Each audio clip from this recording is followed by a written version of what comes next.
Matahari kita kenapa tuh? Ada yang bilang mataharinya lagi ngamuk, tapi maksudnya apa ya? Emangnya kita perlu takut? Iya, kali ini kita perlu takut. Cahaya matahari yang terlalu banyak kurang bagus bagi kita. Sinar ultravioletnya berbahaya untuk kulit. Makanya, manusia telah mengadaptasikan spektrum pigmentasi kulit. Semakin banyak cahaya matahari yang ditangkal, semakin banyak juga pigmentasi yang kita perlukan. Topi lebar dan tabir surya ber-SPF tinggi, bebas minyak juga bisa ngebantu, terutama bagi orang berkulit cerah. Lalu gimana ya bumi kita bakal mengantisipasinya? Nah, terlebih dulu kita perlu bikin estimasi yang pas mengenai matahari yang ngamuk ini. Matahari memasuki siklus aktif, tenang dan aktif lagi tiap 22 tahun dan pasang surutnya terjadi tiap 12 tahun. Penyebab kejadian ini masih belum diketahui dan cuma terjadi begitu aja. Mungkin memang ada alasannya sih, tapi para saintis belum bisa mastiin. Yang mereka tahu, tiap siklusnya dibarengi dengan pergantian kutub magnet matahari. Peristiwa ini cukup bikin kaget, apalagi kutub magnet bumi nggak pernah kebalik selama 600.000 tahun terakhir. Belakangan ini, matahari terlihat sangat tenang dan kondisi terkalemnya udah berlangsung lebih dari 100 tahun yang lalu. Kondisi ini juga bikin kita bertanya-tanya. Siklus aktif, tenang, dan aktifnya telah berubah jadi aktif, tenang, dan tenang lagi.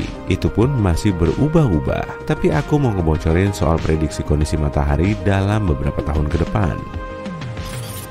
Sebutan tenang, aktif, dan ngamuk ini ditentukan dari jumlah radiasi energi tinggi yang terlepas. Dan untungnya, cahaya tampak pada matahari nggak banyak berubah, sehingga kita bisa terhindar dari masalah serius. Kalau matahari 6% lebih redup, bumi akan membeku. Tapi kalau cahayanya 6% lebih terang, bumi akan terbakar.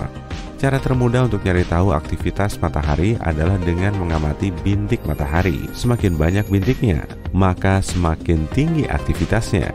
Diagram kupu-kupu bisa melacak aktivitas bintik matahari tiap 12 tahun. Caranya dengan nunjukin proses hilang dan munculnya bintik matahari secara berkala di berbagai bagian matahari. NASA memprediksi matahari tengah memasuki siklus tenang seperti siklus sebelumnya, tapi kelihatannya juga nggak begitu. Saat ini, matahari kita memasuki siklus ke-25. Siklus 12 tahunan ini dicatat pertama kali pada tahun 1755. Dan siklus aktivitas matahari ini diperkirakan akan mencapai puncaknya pada tahun 2025.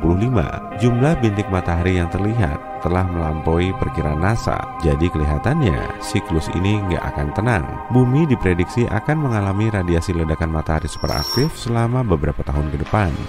Di awal Februari tahun ini, 40 dari 49 satelit komunikasi SpaceX di atas atmosfer bumi hancur lebur oleh ledakan matahari, angin surya, atau gas plasma elektromagnetik berkecepatan tinggi dari matahari telah menekan atmosfer bumi hingga menyebabkan satelit Elon Musk kehilangan integritas orbitnya, kemudian jatuh lagi ke bumi.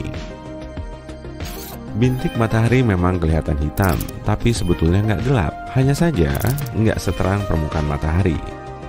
Untuk lebih jelasnya, kamu bisa nyalain bohlam 25 watt di dekat bohlam 100 watt. Bohlam yang 25 watt kelihatan gelap kan? Begitupun dengan bintik matahari. Objek ini selalu muncul berpasangan karena pengaruh badai magnetik di dalam gas plasma. Satu bintiknya bermuatan magnet positif dan satunya lagi negatif.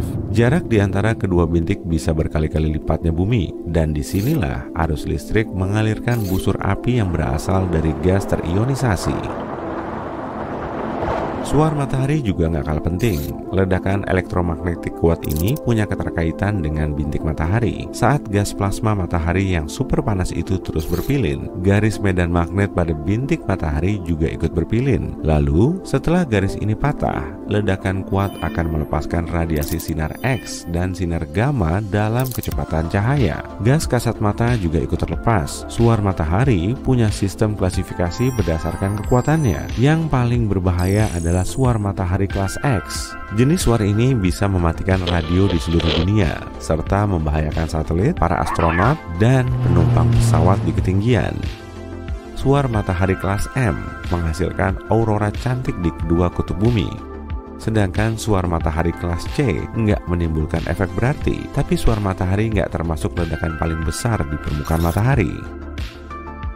CME, singkatan dari Coronal Mass Ejection atau lontaran massa corona, jauh lebih masif dan lebih berbahaya kalau sampai mengarah ke bumi. Jadi singkatnya, lontaran massa corona adalah ledakan yang berasal dari korona matahari. Ledakan ini melepaskan jutaan ton gas terionisasi panas dari korona. Kata korona sendiri berasal dari bahasa Latin yang berarti mahkota. Bagian ini berupa lapisan tipis gas terang di sekitar permukaan matahari. Korona matahari jauh lebih panas dari permukaannya. Suhu permukaan matahari berada di kisaran 5.550 derajat Celcius, sedangkan suhu koronanya sekitar 555.500 sampai 1.111.000 derajat Celcius. Kok suhu korona matahari jauh lebih panas ya? Memangnya proses apa aja yang berlangsung di situ? Para saintis masih perlu mendalaminya. Teori terbaru menyatakan panas corona disebabkan oleh gelombang bunyi dan reaksi nuklir matahari bisa menghasilkan banyak bunyi. Proyek GONG, singkatan dari Global Oscillation Networking Group alias Grup Jaringan Osilasi Global, didirikan untuk mengamati gelombang bunyi di matahari. Rupanya matahari kita bisa ngeluarin bunyi atau berosilasi mirip lonceng. Makanya para saintis mendirikan 5 tempat observasi di seluruh dunia yang berlokasi di India, Australia, Kepulauan Canary, Chili, dan Amerika Serikat. Di tempat-tempat ini mereka mengamati lebih dari 10 juta gelombang bunyi yang bergerak di permukaan matahari dan sekitarnya. Karena saat ini matahari berada dalam fase aktif, kita bisa ngelihat lontaran massa corona yang lebih kuat ke arah bumi. Gas yang dilepaskan matahari kemudian terionisasi, sedangkan elektronnya terlepas oleh panas. Akibatnya, bisa terjadi badai proton di ruang angkasa yang bergerak secepat 804,67 km per detik. Inti atom bermuatan positif ini kemungkinan besar akan dihambat atau dibelokkan oleh medan magnet di sekitar bumi. Atmosfer kita nggak bisa menangkal badai proton, meski 1,6 km udara di atas bumi bisa menghentikan sinar X dari suar matahari. Angin partikel cuma bisa dihentikan oleh magnetosfer bumi. Aurora cantik di sekitar kedua kutub magnet bumi bisa aja muncul. Bahkan kemungkinan besar akan meluas sampai ke garis lintang tengah saat bumi melintasi pelepasan massa corona. Amerika Serikat baru aja meluncurkan probe antariksa menuju korona matahari. Area ini bisa meluas sampai berkilo-kilometer. Bahkan Parker Solar Probe telah menjelajahi permukaan matahari sejauh 6.276.442 km atau sekitar 1/10 kalinya jarak matahari ke Merkurius. Meski terpapar suhu setinggi 1.315,5 derajat Celcius, probe ini tetap berada pada suhu ruangan. Pelindung panas dari komposit karbon setebal 11,43 cm mampu melindungi teleskop dan magnetometer di dalam probe. Semua perangkat ini digunakan untuk mengukur intensitas angin surya. Kelima antena yang mengarah ke gas corona terbuat dari alloy yang bisa menahan suhu ekstrim. Siklus tenang matahari yang berlangsung 2 kali sekaligus kayak gini bikin kita jadi was-was. Bintik matahari sama sekali nggak terlihat di permukaannya dalam waktu lama. Seakan-akan distorsi magnetik yang biasanya kita lihat di fotosfer telah runtuh di bagian dalam. Magnetisme kuat sedang naik ke permukaan dan menembus korona. Pusat Nasional Riset Atmosfer di Boulder, Colorado, Amerika Serikat memprediksi siklus matahari ke-25 ini akan jadi salah satu siklus terkuat. Siklus matahari sebelumnya sangat tenang dan cuma ada 116 bintik matahari yang terlihat. Padahal rata-ratanya berada di angka 170. Menurut prediksi, pada siklus matahari ke-25 akan ada 210 sampai 260 bintik matahari. Makanya siklus ini akan jadi salah satu siklus terkuat sepanjang masa. Kita akan kehilangan lebih banyak satelit karena angin surya bertiup lebih kencang. Selain itu, jaringan listrik kita akan mengalami kelebihan daya saat puncak badai proton pada tahun 2025. Artinya, akan terjadi gangguan layanan internet ketika proton bermuatan positif melewati kabel dan trafo hingga mengalirkan daya berlebih. Tanggal 12 Maret 1989 silam, pelepasan massa corona kuat melanda planet kita dan mengacaukan jaringan listrik. Jangan-jangan hal kayak gini bakal terjadi lagi dalam waktu dekat? Semoga aja enggak, tapi kita perlu waspada. Bayangkan ada sebuah planet liar, pengembara kosmik yang tidak ingin dibawa pulang oleh siapapun. Pada dasarnya, planet liar adalah planet yang terlontar dari sistem bintangnya dan kini mengambang tanpa tujuan di angkasa seperti penyendiri. Planet-planet ini bukan hanya teori, para ilmuwan telah mendeteksi beberapa di galaksi kita. Bahkan diperkirakan ada banyak pengembara kosmik yang mengambang di sekitar Bima Sakti. Dan planet-planet itu bukan hanya planet-planet kecil berbatu seperti Bumi, sebagian di antaranya merupakan planet gas raksasa yang sangat besar, berkali-kali lipat lebih besar dari Jupiter. Raksasa-raksasa ini berpotensi memiliki bulan dan bahkan sistem mini yang mengorbit di sekelilingnya. Contohnya aja salah satu planet liar yang paling terkenal yang kita ketahui memiliki nama yang rumit. Nih, baca aja sendiri. Planet ini berada sekitar 80 tahun cahaya dari Bumi dan ditemukan pada tahun 2013. Planet liar ini diperkirakan bermassa 6 kali massa Jupiter dan diyakini berusia sekitar 12 juta tahun. Dan ya, cuma karena planet-planet penyendiri ini nggak punya bintang, bukan berarti planet-planet ini sangat dingin. Planet liar masih bisa menghasilkan panas dan cahaya dari proses internalnya sendiri. Beberapa di antaranya bahkan punya medan magnet dan aurora sama seperti Bumi. Dengan kata lain, planet-planet yang tidak layak huni berpotensi untuk dihuni asalkan punya kondisi yang tepat. Jadi, seperti apa sih kehidupan di planet seperti itu? Apa mungkin kita bisa hidup di dunia seperti itu? Hidup di planet liar bisa jadi merupakan kehidupan yang sepi. Planet-planet ini tidak punya matahari yang hangat untuk bisa berjemur, tidak ada suasana yang nyaman untuk berpelukan, dan tidak ada tetangga kosmik yang bisa diajak barbeque. Karena itu kita harus kreatif, kita mulai dengan masalah yang paling jelas, kita akan kesulitan kalau tanpa cahaya dan panas. Jadi, gimana cara mengatasinya? Kita mungkin harus mempersiapkan beberapa pemanas ruangan yang bagus dan mengenakan pakaian luar angkasa yang modis dan super hangat. Atau kita bisa menemukan cara baru untuk menghasilkan listrik tanpa bergantung pada tenaga surya. Sebagai contoh, gimana kalau kita menggunakan energi panas bumi? Itu baru keren! Tiap planet memiliki sumber panas internal. Tanpa sumber panas ini, planet-planet tersebut cuma berupa batu-batu dingin tak bernyawa yang mengambang di angkasa. Panas internal ini bisa dimanfaatkan dan digunakan untuk memberi daya segala sesuatu. Mulai dari rumah, pabrik, hingga pesawat ruang angkasa. Seolah memiliki bak mandi air panas yang cukup besar untuk memberi energi ke seluruh kota. Dan kota itu kemungkinan besar akan terletak di bawah tanah lebih dekat ke sumber panas. Sementara untuk cahaya, kita mungkin harus membuat beberapa senter yang sangat terang. Atau bahkan mungkin kita belajar merekayasa genetika beberapa organisme berpendar untuk menerangi rumah kita. Bayangkan kalau ada pangkalan luar angkasa yang ditumbuhi jamur dan tanaman neon. Oh iya, ngomong-ngomong soal tanaman, kehidupan tanaman akan sangat sulit diperoleh tanpa bintang. Jadi apa dong yang akan kita makan? Kita bisa menggunakan ventilasi geotermal yang tadi kita bahas, atau reaksi kimia untuk menopang kehidupan kita. Mungkin kita akan mengembangkan selera terhadap makanan yang kaya belerang, atau kita akan mulai memfermentasi minuman kita sendiri dari lumpur vulkanik yang menggelegak. Yummy! Tapi selain makanan, kita punya masalah yang lebih penting nih. Hidup di planet liar akan sangat mengerikan. Beneran, kita bakal nggak punya udara. Soalnya nggak semua planet liar punya atmosfer yang baik dan stabil. Itu semua tergantung pada ukuran, komposisi, dan hal-hal lainnya. Tapi kalaupun rumah baru kita punya atmosfernya mungkin sangat tipis dan tidak stabil, nggak akan ada langit biru yang indah atau matahari terbenam yang dramatis untuk bisa dipandangi. Sebaliknya kita akan menatap ke ruang angkasa yang tak terbatas, di mana bintang-bintang akan tampak lebih terang dari sebelumnya.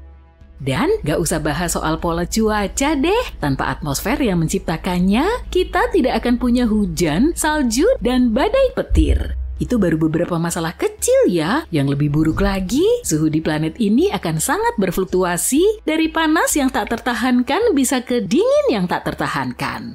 Rasanya seperti tinggal di dalam oven yang selalu dinyalakan dan dimatikan. Dan terakhir, kita akan terpapar puing-puing luar angkasa dan radiasi kosmik. Jadi kalau nggak mau kulitmu gosong, kamu mungkin harus siap-siap beli sunblock dengan SPF yang tinggi. Jadi, gimana kita mengatasinya? Pertama, kita harus menemukan cara untuk menghasilkan oksigen sendiri dan mungkin menciptakan sesuatu seperti biosfer luar angkasa. Sebagai contoh, kita bisa menanam beberapa tanaman yang bisa menghasilkan oksigen, atau kita bisa belajar menyaring udara seperti alat penyaring udara berteknologi tinggi.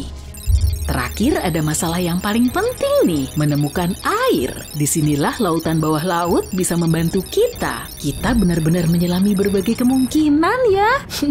Tapi beneran, ilmuwan menduga kalau sebagian dari planet-planet ini memang punya lautan di bawah air. Rasanya seperti tinggal di dalam balon air raksasa yang terkubur di bawah tanah, dan tanah di bawah kakimu terbuat dari es dan batu.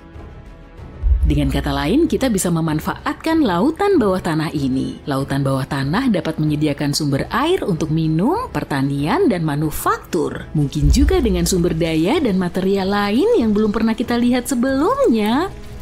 Ngomong-ngomong, siapa tahu ada makhluk aneh yang mungkin bersembunyi di lautan bawah tanah itu. Tapi jangan khawatir, meski kita tidak punya oasis bawah tanah, masih ada pilihan lain. Kita bisa mendapatkan air dari komet, penambangan es, dan bahkan dari atmosfer yang kita ciptakan. Terakhir, kita perlu mencari dan menambang sumber daya untuk membangun rumah serta membangun hal-hal lain. Planet liar mungkin nggak punya sumber daya yang sama dengan planet yang mengitari bintang. Ini seperti lagi nyari harta karun di gurun pasir, gak ada yang pasti. Kita mungkin harus mengandalkan sumber daya dari asteroid terdekat dan hal-hal semacam itu. Dan kalau kita ingin mengambil sumber daya dari planet itu sendiri, kita mungkin harus mengebor berkilo-kilometer es dan batu. Tapi kalau kamu siap menghadapi tantangan ini, selalu ada peluang untuk menjadi kaya raya di planet liar. Dan siapa tahu mungkin kamu bakal nemu sumber daya baru yang bahkan lebih berharga daripada emas atau berlian. Bagus, kayaknya kita udah memecahkan masalah yang paling penting. Mungkin ada kesulitan-kesulitan kecil lainnya. Misalnya kita juga harus menghadapi siang dan malam yang sangat panjang, tergantung seberapa cepat planet kita berotasi. Kita juga nggak akan punya siklus siang malam yang normal dan teratur. Rotasi planet kita bisa sangat tidak terduga. Mungkin kita akan mengalami malam yang sangat panjang selama berminggu-minggu, diikuti dengan siang yang panjang selama berminggu-minggu yang bisa mengacaukan jadwal tidur kita. Kita mungkin harus membuat kopi yang sangat kuat supaya bisa bertahan melewati malam-malam yang panjang dan gelap. Tapi secara hipotesis, kita bisa beradaptasi dengan semua hal ini dan mengatasi semua tantangan. Dan sekarang, selamat datang di planet liar, tempat matahari tidak pernah terbit, tapi petualangan tidak pernah berakhir. Berkat teknologi canggih kita berhasil menciptakan lingkungan yang nyaman dan layak huni di dunia yang dulunya tandus ini. Langit di atas kita sekarang berwarna biru indah, dipenuhi dengan awan putih yang lembut. Sesekali ada kawanan makhluk yang terbang. Jangan tanya aku, makhluk apa ya? Saat kita keluar dari habitat bawah tanah, kita akan disambut oleh dunia yang penuh dengan kejutan. Tumbuhan dan hewan aneh telah beradaptasi dengan kondisi unik planet ini. Beberapa di antaranya memiliki fitur bioluminescent yang bersinar dalam gelap. Hati-hati ya kalau kamu mau berenang di lautan bawah tanah. Mungkin saja di sana ada makhluk-makhluk aneh yang ingin memangsa. Ya, itu kita bahas nanti.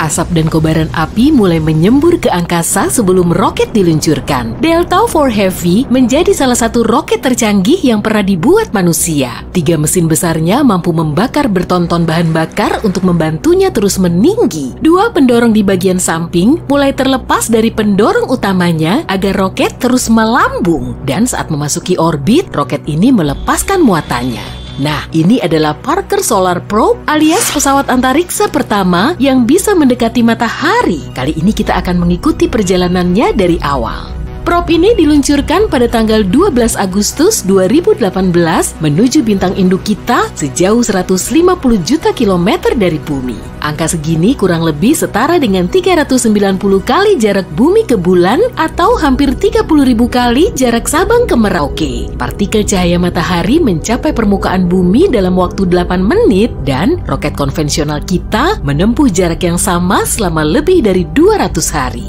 Tapi Parker Solar Probe bisa terbang lebih ngebut berkat manuver gravitasi.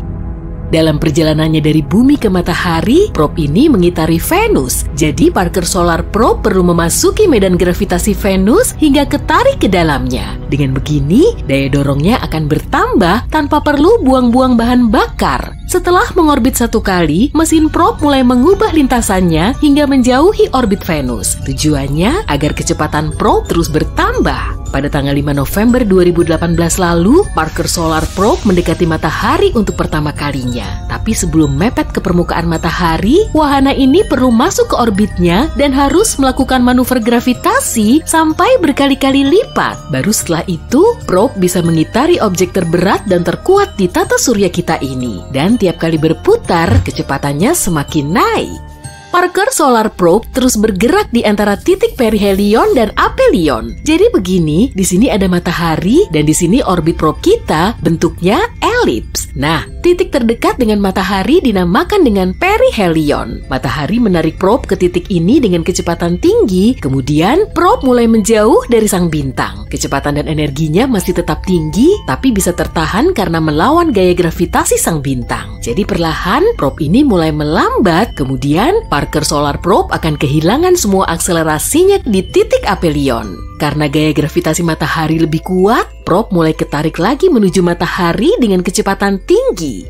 Probe tersebut mengitari orbit yang stabil sampai berkali-kali, tapi kemudian orbitnya berpotongan dengan Venus lagi. Dengan menambah manuver gravitasinya sekali aja, lintasan Parker Solar Probe mulai bergeser dan kecepatannya makin naik. Titik perihelion orbitnya juga mendekati matahari. Wahana ini kemudian mengitari orbit barunya sampai beberapa kali. Dan sekali lagi, probe mendekati Venus lalu kembali mendekati matahari. Tiap berdekatan dengan Venus, lintasan probe akan berubah dan perlahan mengurangi jaraknya dari bintang kita. Pada bulan April 2021, Parker Solar Probe akhirnya bisa mepet ke matahari hingga menyentuh koronanya. Meski jarak antara probe dan matahari saat itu masih relatif jauh, yaitu 8,5 juta kilometer.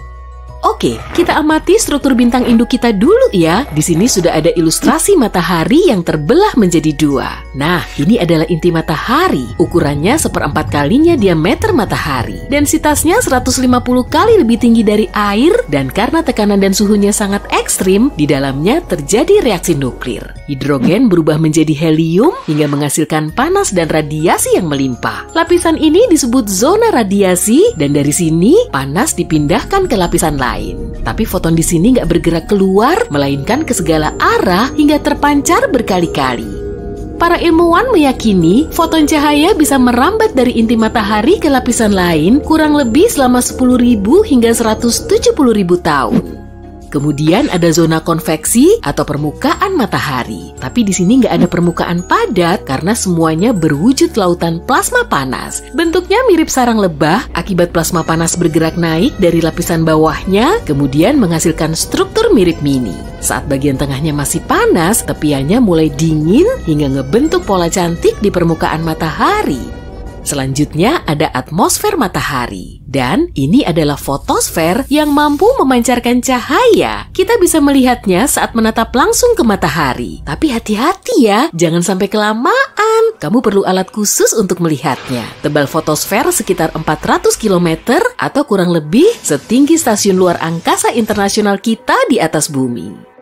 Nah, kalau yang ini namanya kromosfer atau lapisan warna. Lapisan ini mampu memberi rona kemerahan pada matahari kita. Dan di sini juga ada tonjolan surya berupa emisi materi kuat yang keluar dari permukaan matahari. Kecepatannya bisa mencapai 700 km per detik. Tapi materi ini akan tertangkap oleh medan magnet matahari dan tertarik lagi. Selanjutnya ada korona atau bagian terluar matahari yang pancarannya paling kuat. Bagian ini bisa terlihat saat ada gerhana, yaitu ketika posisi bulan menutupi matahari. Maka kita bisa melihat cahaya di sekitar sang bintang. Sebetulnya itu adalah korona, ukurannya bisa mencapai jutaan kilometer di sekitar matahari. Dan Parker Solar Probe bisa mepet ke area ini.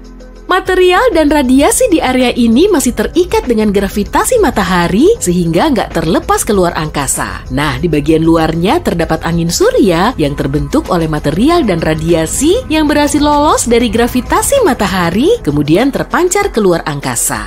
Parker Solar Probe telah menggemparkan para astronom karena bisa ngasih informasi tambahan mengenai batas ini. Ternyata lapisan ini nggak berbentuk dinding bulat sempurna seperti dugaan mereka. Batas ini terpecah-pecah dan nggak rata, bahkan sangat mirip dengan pegunungan. Area berlekuk ini terbentuk oleh aliran plasma yang kurang merata di permukaan matahari. Makin luas dan kuat alirannya, batas yang terbentuk akan semakin jauh dari permukaan. Tapi mereka masih belum tahu penyebab pastinya.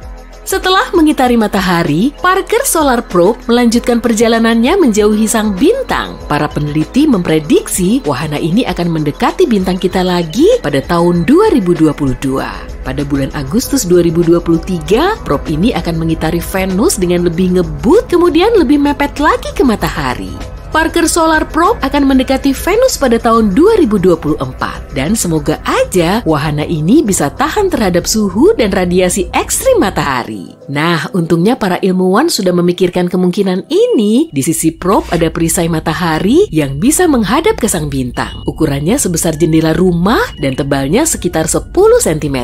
Perisai ini terbuat dari bahan khusus yang bisa menahan suhu sampai 1370 derajat Celcius atau 6 kali lipatnya suhu oven kita. Bodinya terbuat dari bahan putih yang mampu memantulkan cahaya matahari. Semua peralatan ilmiah ditaruh di tengah-tengah bayangan perisai ini. Dan kalau cahaya matahari menyinari bagian bodi probe yang nggak terlindungi, semua peralatan akan mati cuma dalam hitungan sepersekian detik. Parker Solar Probe dilengkapi dengan instrumen investigasi medan elektromagnetik. Sistem ini digunakan untuk mengukur medan listrik dan magnet, gelombang radio, suhu, dan densitas plasma.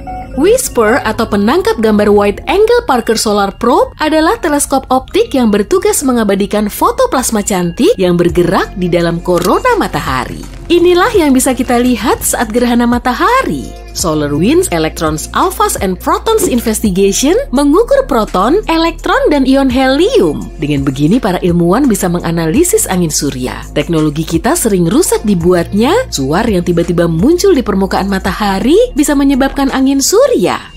Peristiwa ini bisa membakar chip di satelit yang mengitari bumi. Karena para ilmuwan juga terus melakukan penelitian di ISS, kita perlu tahu lebih banyak tentang angin surya dan cara melindungi diri darinya. Selagi Parker Solar Probe melanjutkan penelitiannya, ada sejumlah catatan penting yang telah ditorehkan. Probe ini menjadi objek buatan manusia yang paling dekat dengan matahari, kecepatannya juga paling ngebut, bahkan saat terakhir kali berdekatan dengan matahari, kecepatannya mencapai 162 km per detik. Berarti probe ini bisa menempuh jarak dari Sabang sampai Merauke cuma dalam waktu 30 detik. Dan perjalanan mengitari bumi cuma akan ditempuh dalam waktu 4 menit. Perjalanan ke bulan dengan pesawat antariksa seperti ini cuma akan memakan waktu selama 40 menit. Dan pada tahun 2025, Parker Solar Probe akan sampai pada jarak terdekatnya ke matahari secepat 700.000 km per jam. Meski begitu, kecepatan ini cuma 0,064%-nya kecepatan cahaya.